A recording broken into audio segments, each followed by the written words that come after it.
आज आपण करणार तर पाण्याचा एक थेंब न वापरता, सोडा न वापरता कुरकुरीत कोबी लच्छे भजी करणार आहेत। छान असे आतमध्येपर्यंत कुरकुरीत झाले आहेत। अगदी सोप्या पद्धतीने रेसिपीला सुरुवात करू। ही 300 ग्राम कोबी घेतला, धुवून घ्यायचं स्वच्छ आणि असं बारीक पातळ कापून घ्यायचा, जोडून थोडं बारीक कापायचं। एक मोठा कांदा घेतलेला आहे, त्याला पण असं पातळ चुबा कापून घ्यायचा।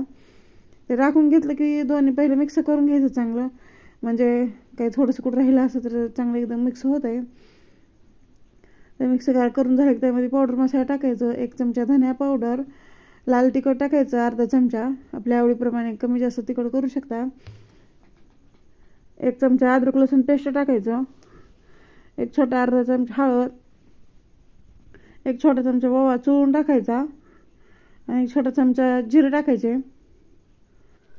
हिरवी मिरची घातली हे बारीक कापून घ्यायचे। छोटे मुलं जर खाणार असेल तर हिरवी मिरची नाही टाकायची, भरपूर अशी कोथिंबीर टाकायची आणि चवीप्रमाणे मीठ टाकायचं। हे मिक्स करून घ्यायचं, पाणी अजिबात वापरायचं नाही।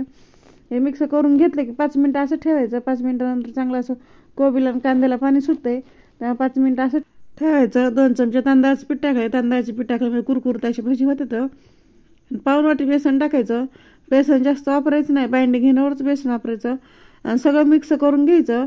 पाण्याचं एक थेंब न वापरता असे छान असं पीठ मळून होते, कारण पाणी भरपूर असं कोबीला आणि कांद्याला सुटलेलं आहे। असं बाइंडिंग आलं की लगेच गरम तेल टाकायचं, त्यामध्ये 1 मोठा चमचा तेल टाकून घ्यायचं आणि मिक्स करायचं। तेल टाकल्यामुळे सोडा टाकायची गरज लागत नाही आणि कुरकुरीत छान अशी भजी तयार होते। तर जास्त तेल गरम नाही पाहिजे, मीडियम तेल गरम आणि मीडियमच गॅस करायचा, म्हणजे छान असं कुरकुरीत भजी होते। तर आणि थंड जर तेलामध्ये भजी टाकली तर तेल पितं, त्यामुळं तेल गरम झालं त्यामध्ये भजी टाकायची, असं कडकडत पण जास्त गरम होऊन द्यायचं नाही आणि टाकलं की लगेच 2 मिनिटांनी हलवून घ्यायचं, लगेच हलवायचं नाही।